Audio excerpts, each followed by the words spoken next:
Un viernes acogedor con la familia sueca que me esconde. Una película en la tele. Muchos balazos y fusiles. No quiero cerrar los ojos, porque ellos me pueden ver. Pero cuando la película termina, digo rápidamente buenas noches y voy a tirarme a la cama. La película me trae malos recuerdos. Herí a alguien, maté a alguien. Temo tener otra noche de insomnio. Para olvidarme de las balas y los muertos en Somalia, trato de pensar en la fiesta Eid al-Fitr, al fin del Ramadán, cuando estábamos de vacaciones. Entonces mi familia salía de Mogadiscio para visitar a mis abuelos en el campo. Ellos y los demás familiares vivían en el desierto, en sus tiendas y con sus camellos. Era muy bonito, tranquilo. Trato de recordar el sabor de la leche de camello, caliente, recién ordeñada. Eso lo añoro a veces, ahora que estoy en Suecia. Y recuerdo cuando mi madre nos daba hígado de camello como desayuno. No hay nada más sabroso. A veces añoro la leche y el hígado de camello. No se lo digo a mi familia sueca, pero a menudo mis pensamientos vuelan en esa dirección, cuando estoy en el comedor por la mañana, desayunando yogur y emparedados de queso. Trato de pensar en el desierto, para mantener mis pensamientos alejados de las cosas malas. Me gustaba mucho andar en el desierto con los camellos de mi abuelo, pero ahí no había escuelas. Fue por eso que mi padre decidió que nos mudáramos a la ciudad. Les quería dar oportunidades a sus hijos. Yo nací en Mogadiscio, cuando la guerra ya había comenzado. Había enfrentamientos entre diferentes clanes. Vivíamos en el centro, en un apartamento de segunda mano. Mi padre transportaba mercancías en un camión. Yo quería ir con él, pero nunca me lo permitió, pues era demasiado peligroso. Cada vez que salía, no sabíamos si regresaría. Cuando había ataques contra nuestro clan, teníamos que escondernos. Mi madre tenía miedo y lloraba a menudo, pero decía, es mejor que él no esté. Yo fui a la escuela. Mi madre pagaba $10 mensuales. Cuando ella no podía pagar, tenía que quedarme en casa. Me enojaba y peleaba con ella, porque no entendía que no tenía dinero. Para borrar el ruido de los disparos, que han comenzado de nuevo en mi cabeza, trato de usar el truco del fútbol. Pienso intensivamente en fútbol. Me encanta ese deporte. Aún era pequeño cuando hice mi propio equipo en Mogadiscio. Yo era el capitán. Por la mañana íbamos a la escuela. A las 4 de la tarde jugábamos. En el Ramadán participábamos en torneos y éramos buenos. Había un lugar que se llamaba Cinema. No era un cine de verdad, sino que uno pagaba algo para entrar y ver videos de partidos de fútbol. Allí vi a Zlatan Ibrahimovic cuando jugaba en la Juventus. ¡Qué jugador! Era buenísimo. Supe que era de Suecia. Fue la primera vez que escuché esa palabra. Entendí que era un país, pero no sabía dónde quedaba. Yo soñaba con ser futbolista profesional. Pensaba, seré el Zlatan Ibrahimovic de Somalia. Pero 40 de los que jugaban fútbol conmigo fueron asesinados. Uno de ellos fue nuestro portero, que era muy bueno, y también otro de nuestro equipo. Fue Al-Shabaab. ¿Qué es Al-Shabaab?, me preguntan mis compañeros de secundaria. Trato de explicarles que es una organización islámica militante de Somalia que recluta jóvenes. Ahora es parte de Al-Qaeda y es considerada una organización terrorista. Pero eso no lo sabía. Yo era un muchachito común y corriente, amante del fútbol, a quien le gustaba ir a la escuela y quería ser el nuevo Zlatan. Me metí engañado. Todo comenzó cuando un soldado de Al-Shabaab llegó a la casa y me pidió que fuera a la mezquita. Los soldados andaban en todas las casas, pidiéndoles a los muchachos que fueran. Nos engañaban, porque éramos jóvenes e ignorantes. Nos dijeron que ya no querían enfrentamientos entre los clanes. A todos nos pareció muy bien. El enemigo son las autoridades, nos dijo el soldado que llegó a la casa. Las autoridades reciben ayuda de Etiopía y Etiopía quiere apropiarse de Somalia. Nosotros queremos un país libre. Al igual que todos los jóvenes que conocía, fui a la reunión en la mezquita. Ahí nos explicaron las ventajas de sumarse a Al-Shabaab y participar en la lucha armada. Juntos liberaremos Somalia y nosotros nos hacemos responsables por ustedes. Quien quede herido en combate será enviado a Alemania u otro país para que le den atención médica, y quien muera en la lucha se irá al paraíso. Porque quieren ir al paraíso, ¿verdad? ¿O quieren irse al infierno? En el paraíso nunca tendrán hambre. Ahí todo es bueno. Siempre tienen comida. Nunca se enferman. Huele muy bien. Muchas muchachas vírgenes los están esperando ahí. Las que quieran. Solo es de escoger. Y tendrán coches, casas bellas y ropa bonita. Por supuesto, eso era atrayente. Y yo había aprendido a respetar a los adultos. Les creí. Yo tenía 12 años. Todos los que teníamos entre 12 y 18 años nos enrolamos. Allí estaban todos los muchachos con los que había jugado desde niño. Siempre nos reuníamos en una gran mezquita, donde los líderes nos decían en qué acciones íbamos a participar. Salíamos a combatir 2 o 3 veces por semana. Si uno no iba, al día siguiente llegaban los soldados a golpear la puerta. La oración del viernes era obligatoria. Entonces solían preguntarnos: ¿quién quiere ser bomba suicida? Quien muere como bomba suicida se va directo al paraíso. Siempre había alguien que quería. Yo conocí a varios que aceptaron ser bombas suicidas. Los mandaban a explotar, por ejemplo, afuera de una estación de policía. Nunca regresaron. En la mezquita repartían las armas para cada acción. A mí me dieron un AK-47. Recibí muy poco entrenamiento. Solamente me dijeron: ven a la mezquita mañana a las 4:30 de la mañana. Entonces nos dieron las armas. A menudo caminábamos en la oscuridad hasta que llegábamos a una estación de policía o a algún puesto militar. Alguien daba la orden de disparar. Entonces disparábamos. El AK-47 es automático, así es que disparaba un montón de balas en la oscuridad. Los policías o los militares que atacábamos respondían al fuego. Vi morir a varios de mis compañeros, que quedaron tirados hechos pedazos. Una vez me dieron en el cuello. Sangré, pero no fue muy grave. Participé en acciones de las que muy pocos regresaron con vida. Nunca fui a contarles a los familiares que sus hijos habían muerto. Era prohibido contar, y uno no podía salirse de Al-Shabaab. También era prohibido salirse. Al que desertaba lo mataban. Empecé a aborrecer lo que hacía. En el fondo de mi corazón sabía que estaba mal. Pero ¿cómo podía salvarme? Mis padres estaban asustados. Sé que estaban en contra de que yo perteneciera a la organización, pero no se atrevían a decirlo en voz alta. Ni siquiera se atrevían a susurrar en casa algo malo sobre Al-Shabaab. Algún vecino podía oírlos y delatarlos. Yo tenía 13 años y quería vivir. Sentía que debía abandonar la organización, pero ¿cómo lo hacía? No había nadie con quien me atreviera a hablar. Pensé que la única forma era salir de Somalia, pero no se lo podía decir a mi madre. Si Al-Shabaab se enteraba de que había desertado, se podían vengar con mi familia. Después de pensarlo bastante, me decidí. Simplemente desaparecería, sin dejar rastro. El problema era que no tenía dinero. Mis únicas pertenencias eran la ropa que tenía puesta, un par de jeans, una camiseta negra y un par de zapatos. No sabía para dónde iba. Solamente quería llegar a un lugar donde hubiera paz. Había coches que llevaban pasajeros a Somalilandia. Si uno tenía dinero podía tomar alguno. Hablé con algunos compatriotas. Ellos pagaron mi pasaje. En Hargeisa conocí personas amables que me regalaron comida. Después seguí en otro coche y otros somalíes me pagaron el pasaje. Todo el tiempo iba pensando que me alejaba de la muerte.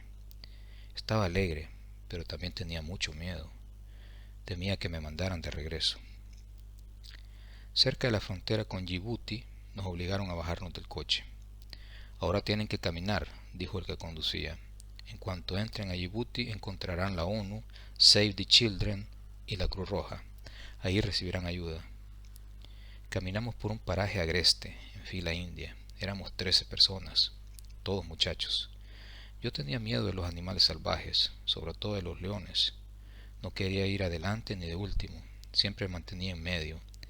Creía que los leones nunca atacaban a los que van en medio. Todos sabíamos que quien se cansara y ya no pudiera caminar sería abandonado. Me daba miedo pisar una víbora. Por la noche escuché los animales salvajes, los rugidos y las espeluznantes risas de las hienas. Había muchos ríos. Tenía una gran sed, pero no me atrevía a beber, porque si me enfermaba del estómago sería abandonado. De día hacía un calor insoportable. Mis zapatos eran malos.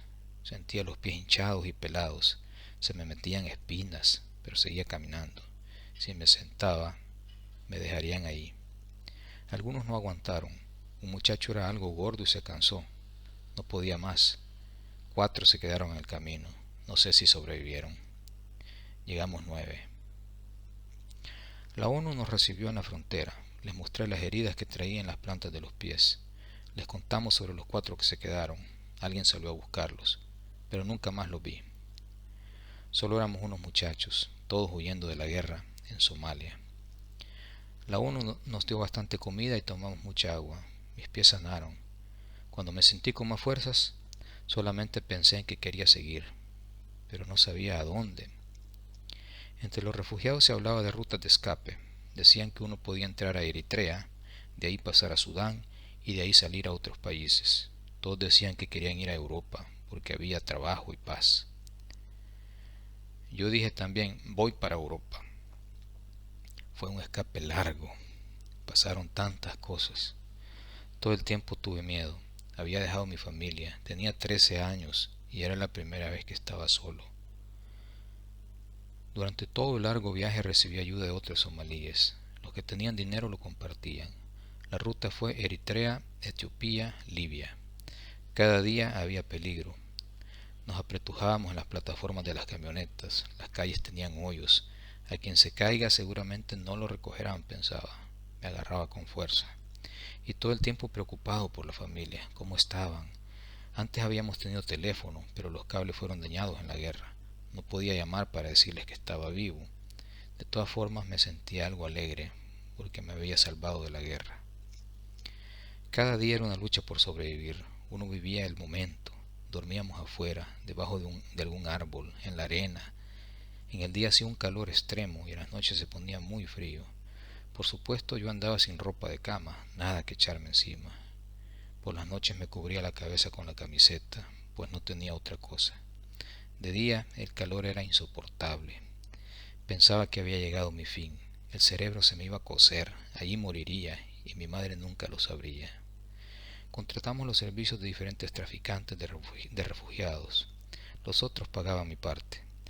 Una vez el chofer dijo, no puedo continuar, es demasiado peligroso. Ahora tendrán que caminar, pero mañana vendrá alguien que los ayudará. Eso pasó varias veces. Algunos días no venía nadie a recogernos. Entonces caminábamos y nos perdíamos. Lo único que veíamos era arena, árboles y cielo. Varias veces nos dimos cuenta de que estábamos caminando en círculo. Todavía llevaba los zapatos malos, me dolían los pies y se me metían espinas. No había tiempo de sentarme para sacármelas. En la noche avanzábamos siguiendo las estrellas. En medio del desierto de Libia se le paró el motor al camión en que viajábamos. Otros refugiados habían sido abandonados y habían muerto de sed. Pero alguien hizo una llamada. Finalmente apareció otro camión. Éramos un grupo grande, con muchas mujeres y niños, todos de Somalia. En el camión que llegó había unos grandes recipientes con agua. Nos dieron un poco de agua todos los días, pero nunca lo suficiente. Siempre me quedaba con sed. Por suerte todos sobrevivimos al viaje a través del desierto y llegamos a una ciudad en Libia. Ahí nos estaban esperando unos traficantes. Aquí hay un teléfono celular, nos dijeron. Llamen a su casa. Díganles que manden dinero. Sin dinero no pueden continuar. Los que llamaron recibieron dinero. Se fueron. Eran los 80 o 90 que venían en el camión conmigo. pero mi familia no tenía teléfono. Fui el único que se quedó. Junto con un montón de refugiados de diferentes países, quedé encerrado en una vieja casa abandonada. Solo sé unas 4 o 5 palabras en árabe. Los traficantes nos golpeaban y nos decían, tienen que pagar. Hasta el momento, Libia había sido lo peor. Me pegaban en la cabeza con un palo. Llama a tu casa, tienes que pagar. No podía explicar que no tenía nadie a quien llamar. Trataba de decirlo con señas, con las manos, pero los traficantes no entendían y se enojaban. Nos daban comida una vez al día. Estuve ahí unas 2 o 3 semanas. Me alegré mucho cuando llegó un nuevo grupo de somalíes. Algunos de ellos sabían algo de árabe. Les explicaron a los traficantes que yo no tenía dinero, ni nadie a quien llamar, para pedir que me enviaran. Entonces me soltaron. Los traficantes se habían dado por vencidos con respecto a mí. Fui con otros somalíes a Trípoli, a la embajada de Somalia. ¿Dónde podemos dormir?, preguntamos ahí. En las afueras de la ciudad hay varios edificios viejos abandonados, fue la respuesta que recibimos. Recogimos unos colchones viejos y sucios que estaban tirados, encontramos las casas y nos mudamos. La policía hizo una redada y nos llevaron a la cárcel. Fue terrible. Ahí había muchos somalíes y también refugiados de otros países. Deben regresar a Somalia, nos dijeron los guardias. Yo no andaba papeles que pudieran mostrar quién era. Estaba increíblemente sucio y la celda estaba hecha un asco. Los baños hedían. Yo dormía cerca y me sentía mal. Éramos 300 personas en un solo cuarto. Los guardias no se atrevían a abrir la puerta y entrar. Nos tiraban pan emparedados y pequeñas botellas de agua a través de las rejas. Entonces había peleas. Los más fuertes ganaban y se quedaban con todo. Pero yo logré agarrar un poco de pan y algunas botellas de agua, de todas formas. Éramos 21 somalíes. Algunos eran muchachitos. Las mujeres estaban en otra sección de la cárcel. Los primeros días repatriaron a algunos de otros países de África. Esperaba que pronto fuera mi turno. Me costaba dormir. El edificio era de metal. Era extremadamente caliente. Una noche nos pusimos a excavar, porque el suelo no era de metal. Cavamos durante horas con las manos y con piedras. Nos turnábamos. A las 2 de la madrugada habíamos logrado hacer un hoyo. Algunos se salieron. Yo también. Corrimos en diferentes direcciones. Afuera había 4 torres con guardias armados. Bajé corriendo unas escaleras, me subí a una cerca, salté, corrí. Los guardias nos soltaron perros, escuché los ladridos. Para salvarme de los perros me trepé en un árbol. Todavía estaba oscuro. Entendí que nos buscaban en automóviles porque vi los focos que brillaban en la oscuridad. Algunos se rindieron, pero yo me quedé ahí. Cuando amaneció vi una casa, corrí hacia allí y golpeé la puerta. Alguien abrió con cuidado. Le pedí ayuda utilizando las pocas palabras que sé en árabe. No se atrevieron a ayudarme. La puerta se cerró. Me subí a otro árbol. Cuando ya era de día y la gente empezaba a moverse, me bajé y me puse a caminar. Caminé hasta Trípoli. Me encontré con otros somalíes que andaban huyendo. Algunos los había visto en la cárcel. Escuché hablar de Italia, que Italia estaba cerca. Allí era donde Zlatan Ibrahimovic había jugado en la Juventus. Yo quiero ir a Italia, dije. Hay que atravesar el Mediterráneo en barco. La semana pasada salió un barco para Italia. Todos se ahogaron. Hacía mal tiempo. Estamos en agosto. En este mes es demasiado peligroso. Debes esperar hasta octubre o noviembre. Tomaré el riesgo, dije. No quiero caer de nuevo en la cárcel y que me regresen a Somalia. Prefiero ahogarme. Lo que pasó después lo he contado delante de toda la clase.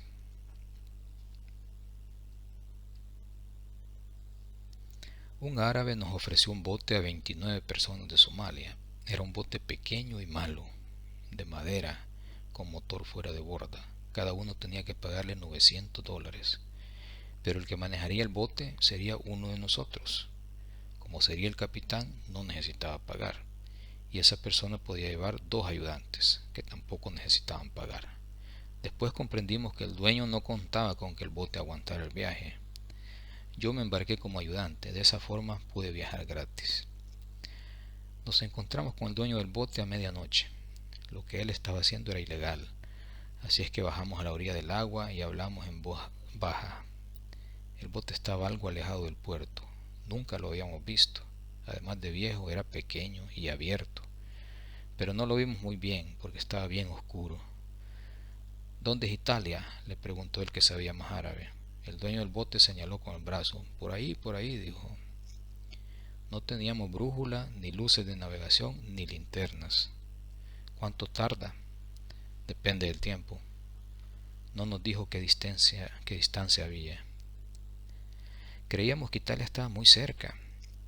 Por eso llevábamos poca agua y solamente algunos emparedados. Nos metimos como pudimos en el bote, 28 hombres y muchachos, una mujer. El capitán pudo finalmente encender el motor. Maniobró el bote en la oscuridad. Desde el comienzo empezó a entrar agua. Achicamos el agua sin parar. Al final desaparecieron todas las luces de Trípoli. Nos rodeaban el negro mar y la oscuridad. Seguimos achicando, pero en medio del Mediterráneo se apagó el motor. Este es el final, pensé. Me arrepentí de no haberle dicho a mi madre que pensaba abandonar el país. Me habría sentido mejor si ella hubiera sabido que estaba afuera y no me habían matado. Todos teníamos miedo. Unos rogaban en voz alta, otros gritaban, muchos lloraban. Sin el motor, el bote andaba a la deriva. Una y otra vez tratamos de arrancar el motor. De repente tosió y encendió.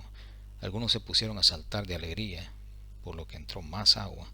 Dejen de saltar, nos vamos a ahogar. Cuando el sol salió, no vimos tierra. Como no teníamos brújula, no sabíamos hacia dónde dirigirnos. Incluso podíamos ir de regreso a Libia. No había protección contra el sol, no teníamos suficiente agua. Para defecar sacábamos el trasero por la borda. A la mujer le dijimos que orinara en el bote y que después achicaríamos. El motor se detuvo 3 veces y las 3 veces pensé, este es el final. Tenía tanto miedo que no comí ni bebí de lo poco que había. Al tercer día vimos un gran barco de turistas. Nos sacamos las camisas y les hicimos señas con ellas. Nos vieron, contestaron el saludo. Si no nos hubieran visto desde ese barco, no habríamos sobrevivido. Seguramente llamaron a la guardia costera, pues un helicóptero vino a observarnos. Después apareció un bote con personas que parecían policías. Apaguen el motor, siéntense, no se preocupen, nosotros nos haremos cargo de ustedes. Estábamos muy felices, habíamos sobrevivido. Navegamos 3 días, algunos se habían desmayado. Yo era uno de los que apenas se podían mantener en pie. Luego pasó algo de lo que siempre me he arrepentido.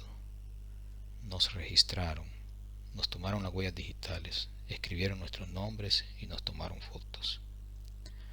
A mí y a otros que estaban mal nos llevaron al hospital. Me dolían los ojos, no podía ver bien. Cuando mejoré me mandaron a un lugar donde había refugiados. Pero en Italia las autoridades no te ayudan. Solamente nos dijeron, Italia es grande, hay iglesias donde seguramente les ayudarán. Yo me fui para Roma. Allí había una iglesia donde daban comida. La repartían a las 11. Para lograr conseguir algo de comer tenía que hacer cola desde las 9. Me tragaba todo lo que podía, porque era la única comida que tendría durante el día. Además metía un poquito en una bolsa de plástico. Vagaba todo el día, me dolían los pies, dormía en la calle. No conocía somalíes y no tenía con quién hablar. Los italianos no eran amables. Negro, esclavo, me gritaban. Algunos me pegaban, me escupían, hasta los niños me gritaban. Los italianos tienen grandes problemas con el desempleo y no les gusta que allí haya extranjeros. Pero un día escuché que había somalíes en una ciudad que se llama Florencia. Para ir ahí tenía que tomar un tren, pero no tenía dinero. De todas formas me subí a un tren.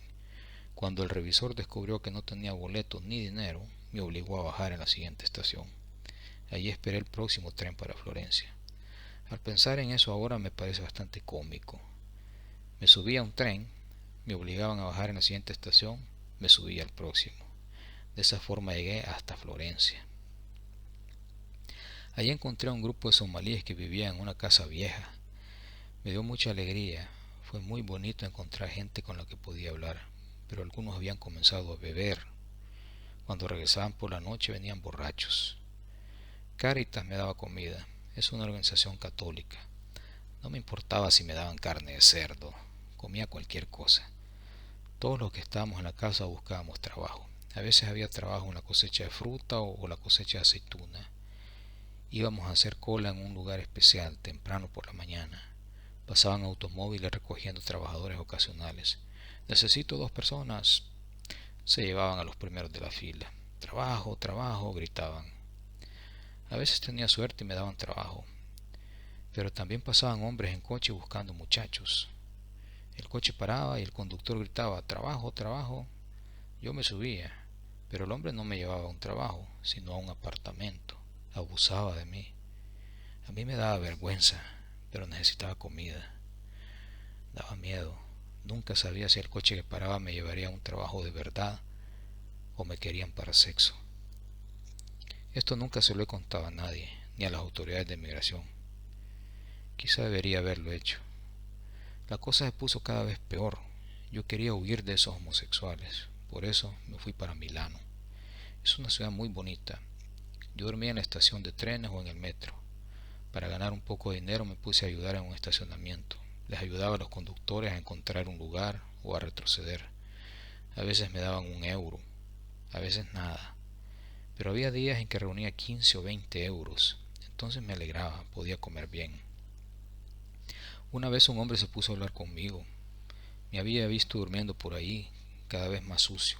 Era somalí, pero había llegado a Italia hacía muchos años. Tenía trabajo y tenía ciudadanía italiana. Me preguntó, ¿qué haces aquí?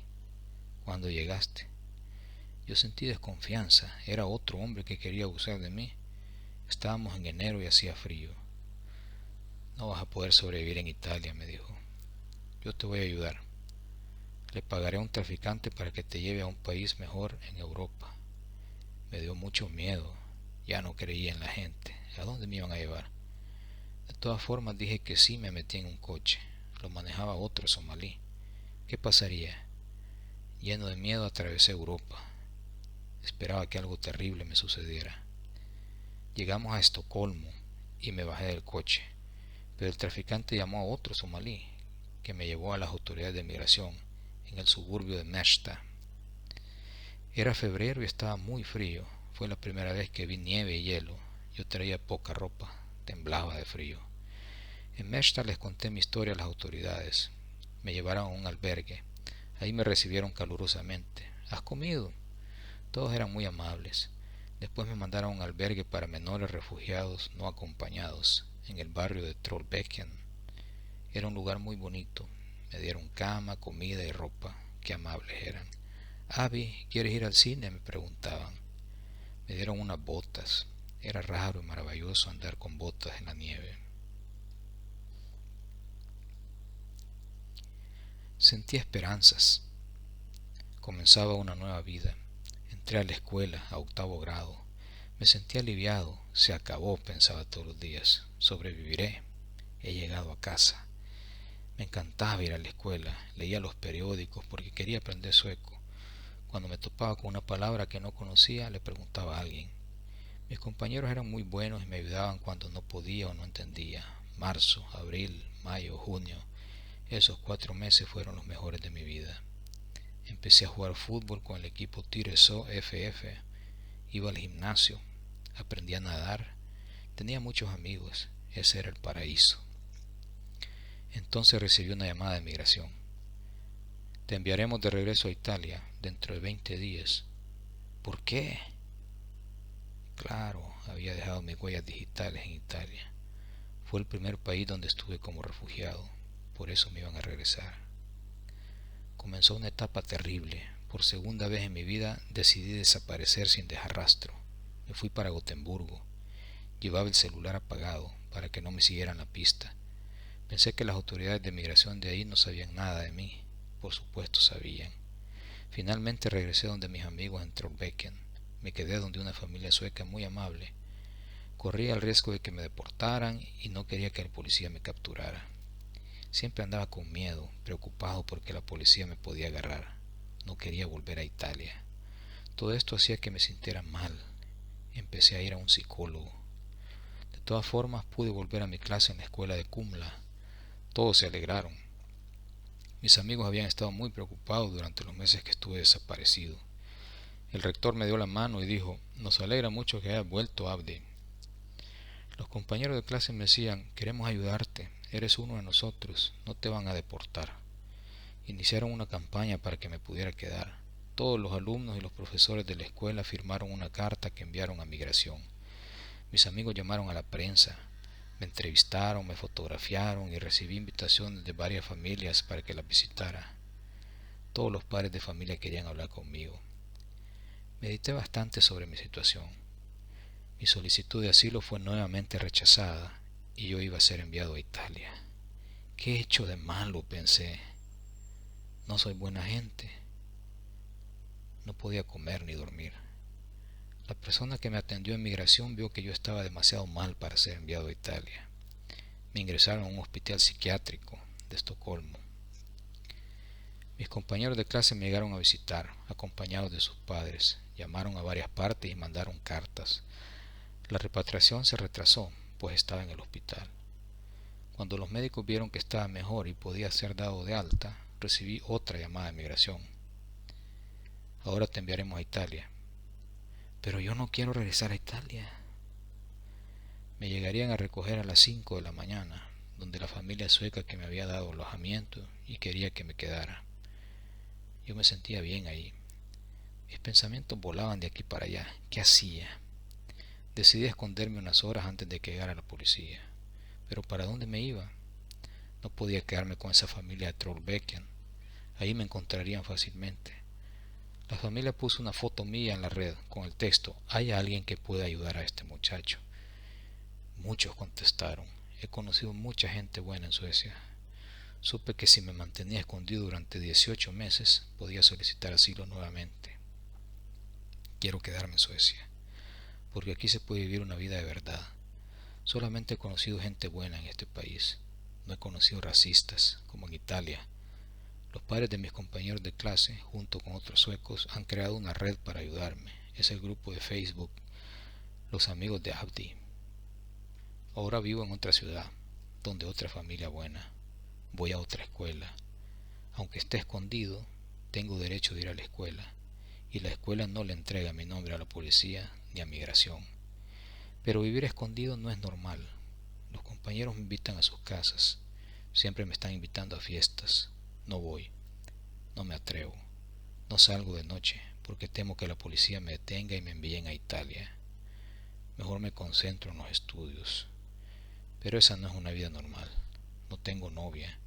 No me atrevo a enamorarme. En Facebook he encontrado a algunos de mis viejos amigos de Somalia. Ellos buscaron a mi familia. Me han dicho que mi madre y mis hermanos están vivos.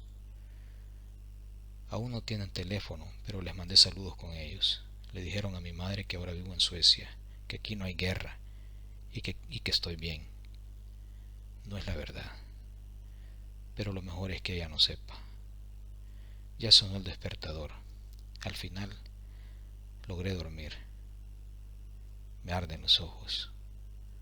Los tormentosos recuerdos de Mogadiscio aún pasan por mi cerebro.